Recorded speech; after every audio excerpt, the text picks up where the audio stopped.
Hello guys, welcome to my channel. രാവിലെ തന്നെ കഴിക്കാനായിട്ട് ഇഡ്ഡലിയും സാമ്പാറും ആയിരുന്നു. സ്കിൻ കെയർ നമ്മൾ ചെയ്യുന്ന ഡോക്ടർ ഷീറ്റിൻ്റെ മോയ്സ്ചറൈസറാണ്. അത്യാവശ്യം നാളായി യൂസ് ചെയ്യാൻ തുടങ്ങി, തീരാറായി. പിന്നെ ഞാൻ സൺസ്ക്രീൻ യൂസ് ചെയ്യുന്ന ഡോക്ടർ തന്നിട്ടുള്ളതായിരുന്നു. അത്യാവശ്യം കവറേജ് അത് കിട്ടുന്നുണ്ട്. പിന്നെ ഞാൻ യൂസ് ചെയ്യുന്ന ഒരു പോൺസിൻ്റെ പൗഡർ, അത് മാത്രമേ ഞാൻ യൂസ് ചെയ്യുന്നുള്ളൂ.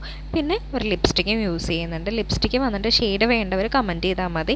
അത്യാവശ്യം ഡാർക്ക് സ്കിന്നുകാർക്ക് സ്യൂട്ട് ആവുന്നതാണ്. ബാഗിൽ എപ്പോഴും സൺസ്ക്രീൻ, ഒരു ബുക്കും ഒരു ഷോളും മസ്റ്റായിട്ട് ഉണ്ടാവുന്ന കാര്യങ്ങളാണ്. പിന്നെ ഇന്ന് നോമ്പ് തുടങ്ങിയിരിക്കുന്ന കാരണം പള്ളിയിൽ എനിക്ക് പോകാൻ പറ്റിയില്ല. അപ്പം പപ്പയും മമ്മയും ഒക്കെ പോയിട്ടാണ് എനിക്കത് കൊണ്ടുവന്ന് തന്നത്. ഒരു ചാരമാണ് നമുക്ക്. അത് നമ്മളെപ്പോഴും നെറ്റയിൽ വിഭൂതി പൂതിനെ നമ്മൾ കുരിശിടണമാണല്ലോ. അപ്പോൾ അത് ഞാനിങ്ങനെയാണ് ഇട്ട്. എനിക്ക് പള്ളിയിൽ നിന്ന് പോകാൻ സാധിച്ചില്ല, എനിക്ക് വയ്യായിരുന്നു. 2 ദിവസമായിട്ട് റെസ്റ്റായിരുന്നു. അപ്പോൾ ഞാൻ ഹോസ്പിറ്റലിൽ പോകാനായിട്ട് ഇറങ്ങുന്നതിൻ്റെ ഇതൊരിതാണ്. വാച്ചിട്ടു. അതിന് ശേഷം ഞാൻ ജസ്റ്റ് വെള്ളം എടുത്ത്, എനിക്ക് ഓൾറെഡി വയ്യായിരുന്നു, ഹോസ്പിറ്റലിൽ പോകാൻ നിൽക്കുവാണ്. പിന്നെ നമ്മുടെ റൂബിക്ക് നമ്മൾ ഇട്ട് കൊടുത്തായിരുന്നു. കുറേ നോക്കിക്കഴിഞ്ഞിട്ട് റൂബിയും നമ്മൾ ഒരുമിച്ച് തന്നെ കുരിശിട്ട്. പിന്നെ ബസ് വെയിറ്റ് ചെയ്ത് കുറേ നേരം നിന്നേച്ച്. അതിനുശേഷം നമ്മൾ ഓട്ടോയ്ക്കാണ്. ഹോസ്പിറ്റലിൽ അത്യാവശ്യം തിരക്കുണ്ടാവും, നല്ല ലേറ്റ് ആയതേപ്പോഴും. അപ്പോൾ ഓക്കെ, ബൈ.